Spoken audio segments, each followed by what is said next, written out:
Welcome to New Possibilities. I speak truth to power without fear. So one of my subscribers asked me to talk about this subject, so I'm going to do so now in this video. Recently, Stacey Dash was let go from Fox News. They decided not to extend her contract. And a lot of people have been talking about this on social media, on Twitter, and even here on YouTube. So this woman, for a long time, she basically served as a mouthpiece for white racists. She made derogatory statements about President Obama, derogatory statements about black people being dependent and uneducated. This woman went on to criticize those who had the courage to speak out against racism in Hollywood, racism with respect to the Oscars. You will recall that last year, many of the nominees, all of the nominees for the most part were white for the major awards during the Oscars. So people spoke out about that.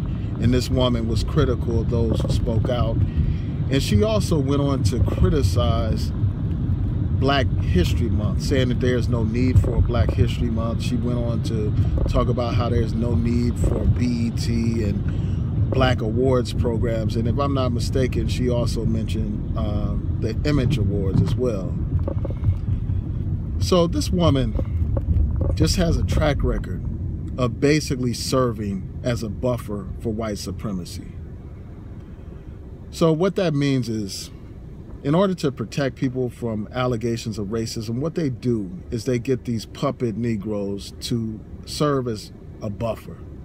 So they put these buffer Negroes out front, and they have them say the things that the white racists want to say, but they can't say because they're afraid of being labeled. But when they get these house Negroes, these sellouts, these coons to do their bidding, it's more difficult to accuse the network and the people behind the scenes of racism because you have a black person serving in that role. It's hard to accuse a black person of racism. So that's how they use these people like Stacey Dash. And after they're done using these people up, after they have no longer served the purposes or they're no longer needed, they just get rid of them, much like how somebody gets rid of used toilet paper. That's how they treat these people. And this woman, by any measure, she wasn't qualified to be a political commentator. This woman was not someone who studied politics. She's not someone who engaged in politics. She's not someone who even knows anything about politics. But yet they had her in this key position talking about political issues. Her only qualifications was the fact that she's an attractive woman and the fact that she's African American and that she is a conservative. Those were her only qualifications. Yet these are the same people that want to speak out against affirmative action when it comes to black people, but they don't have any problem using black people or engaging in tokenism when it serves their purposes. They don't have any problem hiring these sellouts to serve their ends and their means and to fulfill whatever their goals are.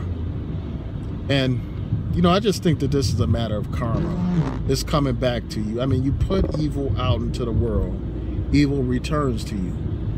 We're all familiar with the biblical verse, you reap what you sow. And this woman has sown a lot of evil. And I really think that this woman doesn't honestly believe a lot of the things that she says. I think that she said them in order to pander to her employers, in order to gain an economic opportunity. And I think that that's disgraceful. And I think that deep down, these people at Fox News, these white conservatives, these white racists, they don't have any respect for these sellouts, these traitors. They don't have respect for them. No one respects a traitor. Even if you are using a traitor to serve your purposes, you don't have any respect for a traitor. You don't have respect for snitches and turncoats. Nobody does. So I just think that this is a situation where this woman has used up her usefulness. She's no longer useful, because right now, with Trump in the White House, they no longer need these Negro spokespeople as much as they used to. They no longer need these black people to serve as buffers in their attack against a black president, because now you don't have a black president. Now it's back to business as usual. Now you have a racist white man in the White House, a bigoted white man in the White House, one of their own. So they no longer need a buffer Negro. They don't. So you're going to probably see more of these buffer Negroes getting cut from Fox News because they're no longer needed. I mean, they may have a few of them on to attack Black Lives Matter and black activists, but for the most part, they're not as needed now as they were when you had a black president. And this is something that Yvette Carnell pointed out with respect to some left-leaning channels as well, like MSNBC, like how they had all these African-American programs and African-American commentators. But as the Obama administration was winding down, they began to cut these people. They began to cut them because they don't need these interpreters anymore, which Yvette Carnell called Negro whisperers. And now, you know, these conservative networks, they no longer need the buffer Negro since Obama has left the White House. So tell me what you all think about this. Please rate, comment, and subscribe. Peace.